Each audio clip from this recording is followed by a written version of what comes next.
Hello students, आप सभी का स्वागत है द ब्राइट एकेडमी में। आज का टॉपिक है 11th बायोलॉजी का first chapter the living world. Okay, so इस चैप्टर में हम पढ़ने जा रहे हैं कि लिविंग किसको कहते हैं, उसके साथ साथ टैक्सोनॉमी कैटेगरीज देखेंगे हम। फिर बाद में बायनॉमियल नॉमेनक्लेचर कैसा दिया जाता है, उसके क्या रूल्स रेगुलेशंस है, उसके बारे में पढ़ाई करेंगे। तो सबसे पहले बायोलॉजी किसे कहते हैं, व्हाट इज बायोलॉजी। बायोलॉजी में दो वर्ड्स, पहला है बायो जिसका वर्ड है लिविंग या लिविंग थिंग्स, दूसरा है logy means to study. So in short biology का मतलब है कि लिविंग थिंग्स की पढ़ाई करना, जिसके अंदर जान है। बेजान चीज़ों की पढ़ाई हम बायोलॉजी में नहीं करते। बायोलॉजी में उसी चीज़ों की पढ़ाई करते हैं जिसके अंदर जान है, यानी जो लिविंग थिंग्स है। लिविंग थिंग्स की पढ़ाई जिस सब्जेक्ट में की जाती है, जिस ब्रांच ऑफ साइंस में की जाती है, उस ब्रांच ऑफ साइंस को हम बायोलॉजी कहते हैं। सो द लिविंग वर्ल्ड इस चैप्टर में जो पहला टॉपिक है, जो पहला पॉइंट है, वो व्हाट इज लिविंग। अब यहाँ पर ध्यान देने की बात यह है कि ये ओल्ड एनसीईआरटी का टॉपिक है। न्यू एनसीईआरटी में व्हाट इज लिविंग नाम का कोई पॉइंट आपको नहीं देखने को मिलेगा, लेकिन जो नीट का सिलेबस है उसमें ये पॉइंट है, इसीलिए ये पढ़ना बहुत जरूरी है। सो व्हाट इज लिविंग, या हम ऐसा बोल सकते हैं कि what is unique features of living organisms. Living organisms के यूनिक फीचर्स क्या है। जैसे हम कोई मोबाइल खरीदने जाते हैं, कोई डिवाइस या लैपटॉप खरीदने जाते हैं, तो सबसे पहले हम उस स्मार्टफोन के या उस लैपटॉप के हम फीचर्स क्या है उसके बारे में सर्च करते हैं।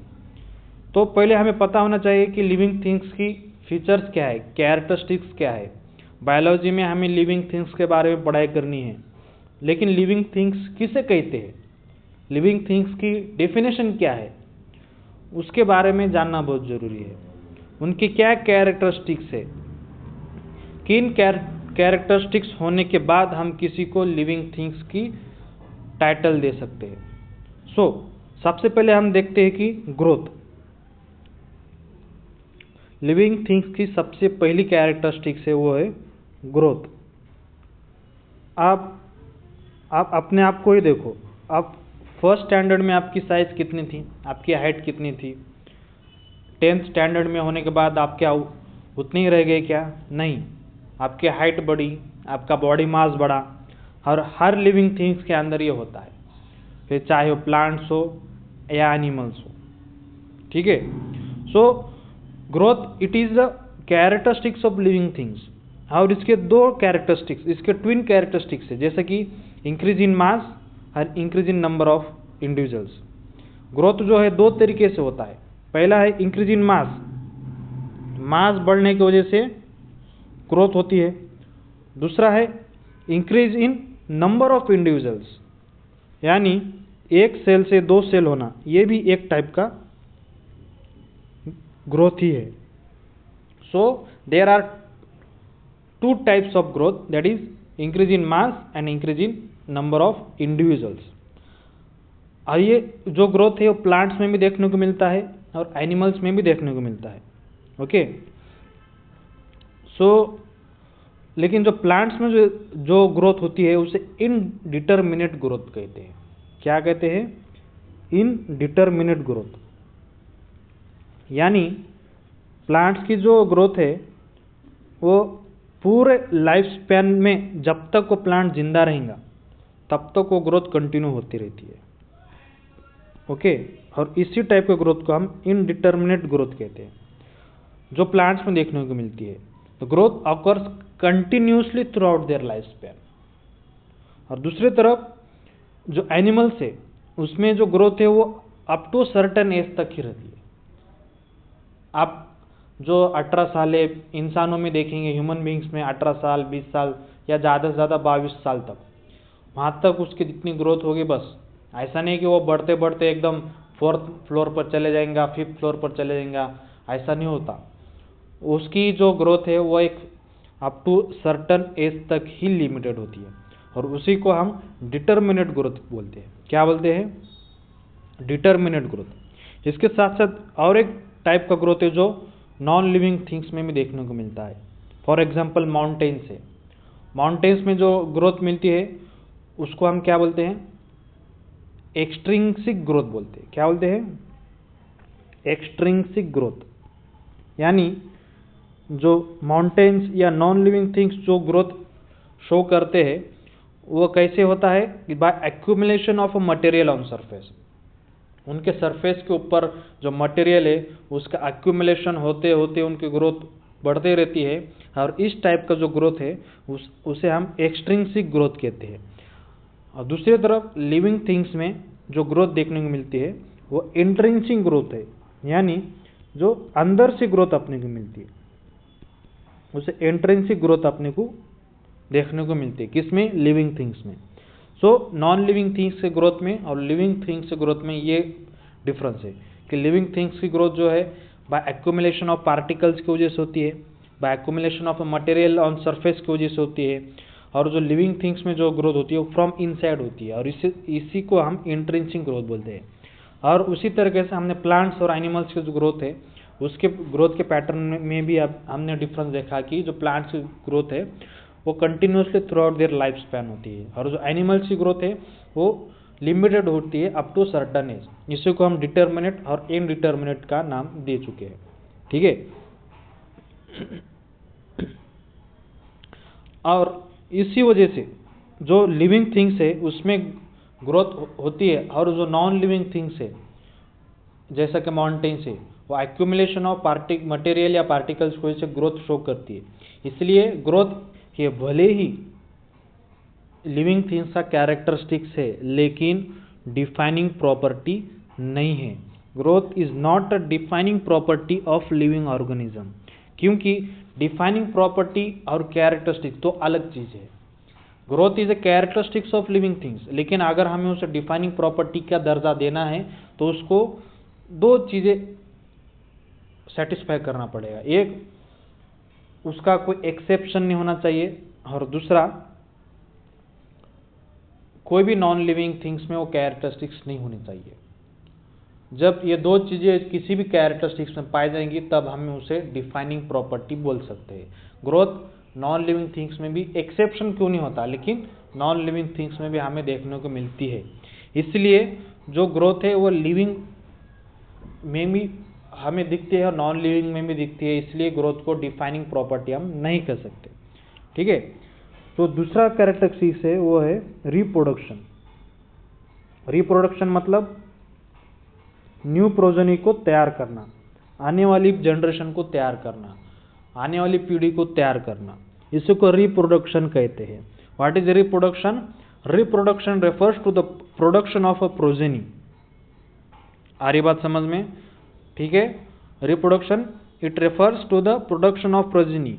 हर इंसान आने वाली पीढ़ी को तैयार करता है। जैसे कि आप अपने मम्मी पापा के बच्चे हो, आप बड़े हो जाएंगे, शादी हो जाएंगी, आपके अपने बच्चे होंगे, आप पेट्स, कोई डॉग होगा, कोई कैट होगा, उनके भी बच्चे देखे होंगे। क्या कोई आपने कोई पेड़ लगाया होगा, उसका जो सीड है अगर वो जर्मिनेट हो गया तो उसका भी प्लांट तैयार होता है। तो इसी तरीके से रिप्रोडक्शन हमें प्लांट्स में भी मिलती है, एनिमल्स में भी मिलती है। नॉन लिविंग थिंग्स में कोई भी रिप्रोडक्शन नहीं मिलता। ऐसा नहीं हो सकता कि आपके घर में एक टेबल है, क्या वो टेबल है और टेबल के बाद में 2 साल बाद 2 बच्चे तरह दिख रहे अपने, ऐसा कभी होता है क्या? कभी नहीं होता। सो रिप्रोडक्शन हमें नॉन लिविंग थिंग्स में देखने को नहीं मिलता, लेकिन रिप्रोडक्शन में लिविंग थिंग्स में भी कुछ एक्सेप्शन है। कुछ एक्सेप्शन है लिविंग थिंग्स में जो रिप्रोड्यूस नहीं कर सकते। फॉर एग्जाम्पल अगर देखेंगे म्यूल्स, म्यूल्स पता है आपको? डोंकी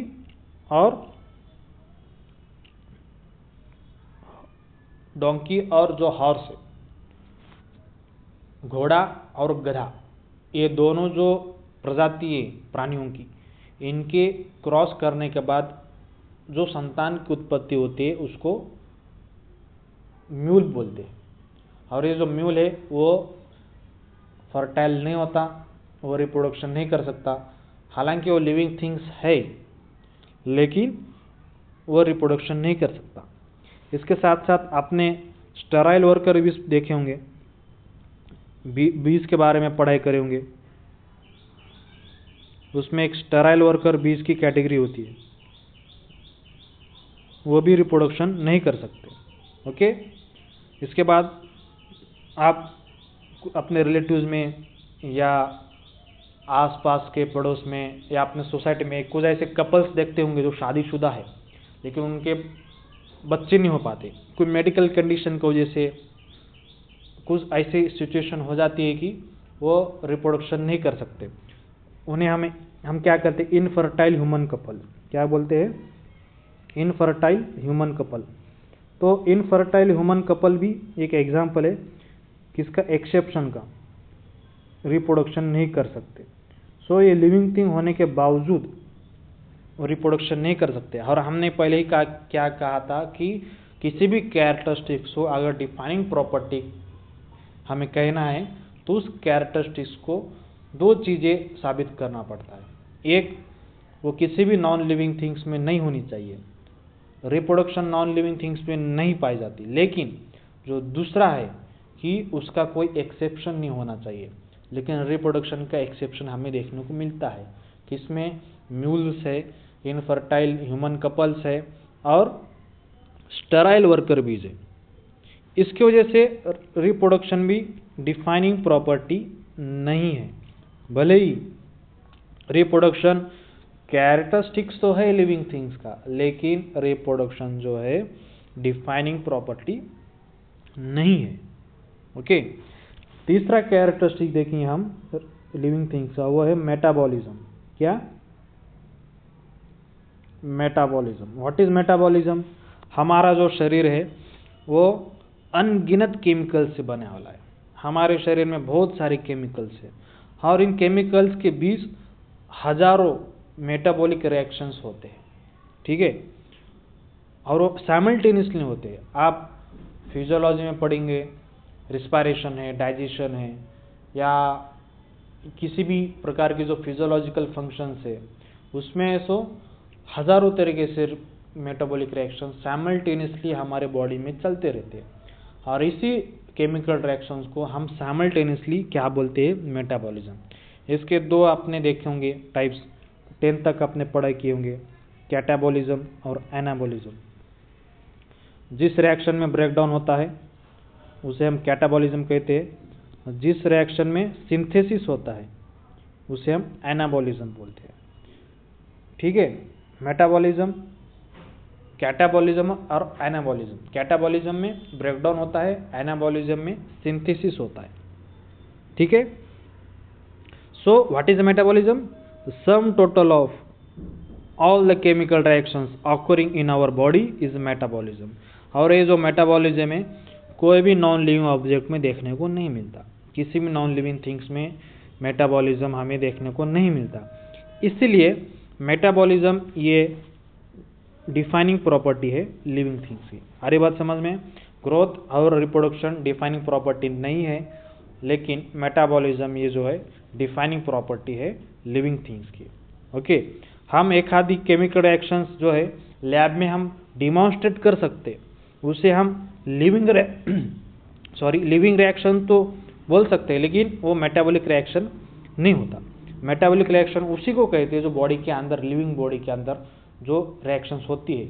लैब में जो रिएक्शंस होती है उसे मेटाबॉलिज्म नहीं कहते हैं।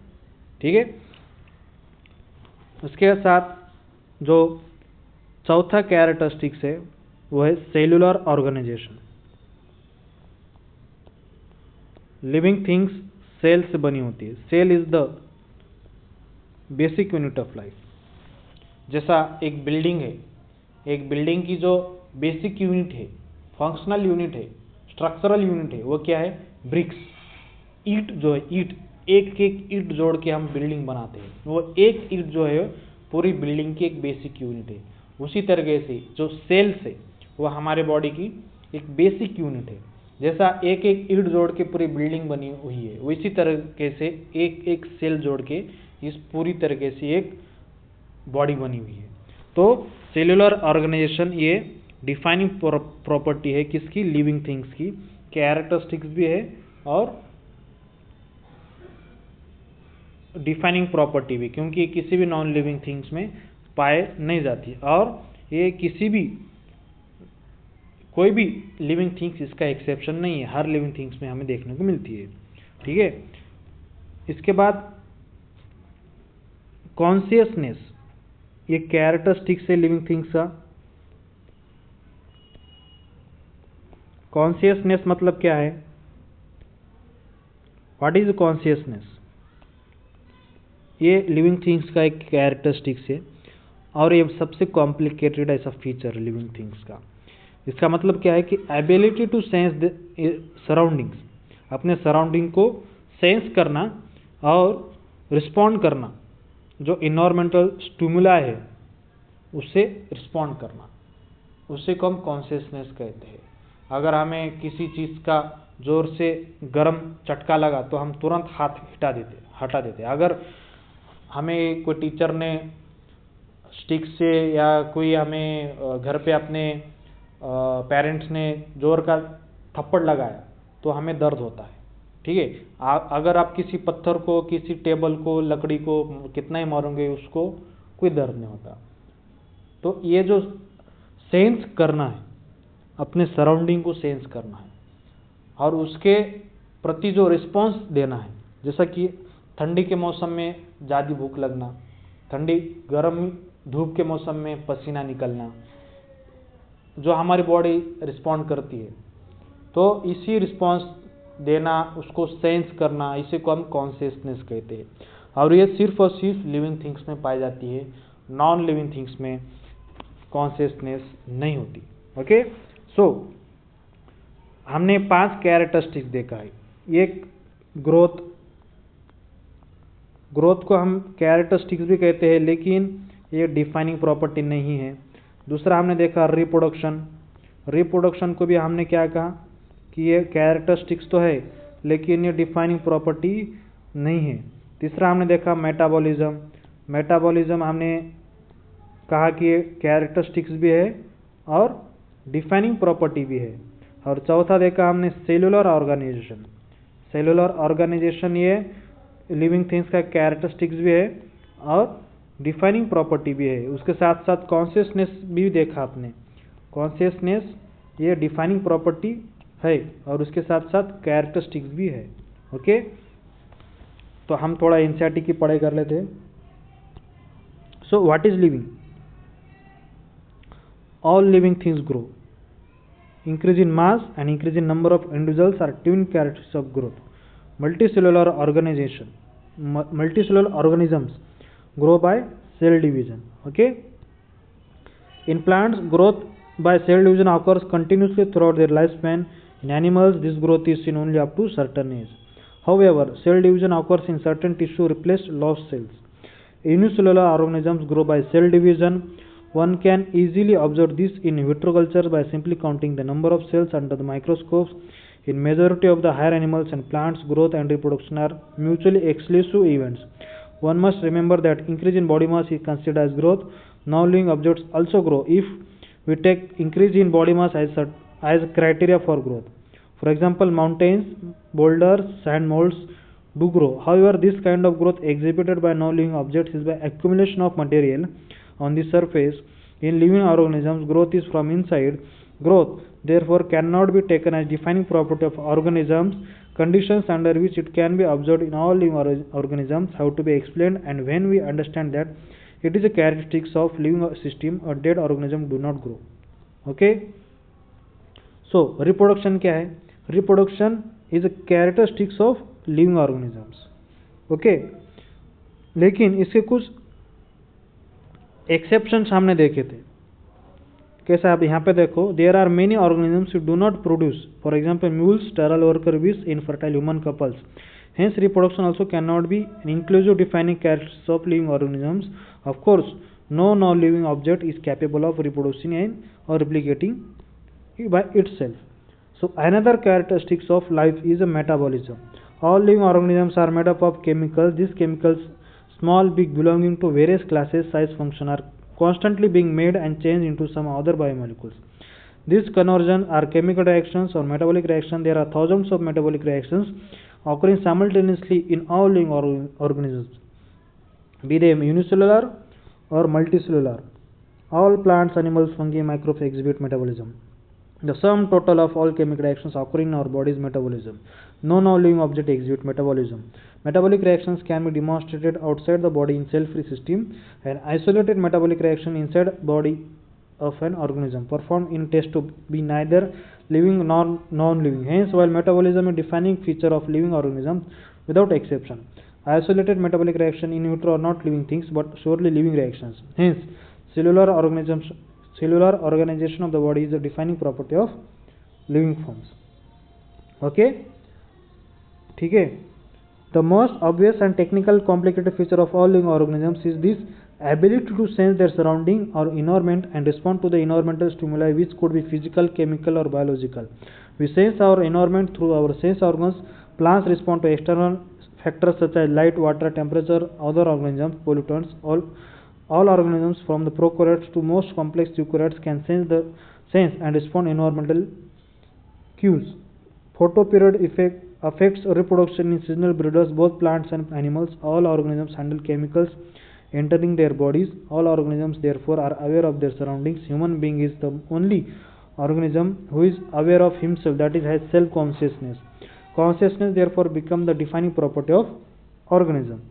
Okay, so यहाँ तक हमने देखा कि कैसे जो consciousness, metabolism, cellular organism defining property है और रिप्रोडक्शन और ग्रोथ जो है वो डिफाइनिंग प्रॉपर्टी नहीं है, लेकिन कैरेक्टरिस्टिक्स है. ठीक है. Okay, thank you.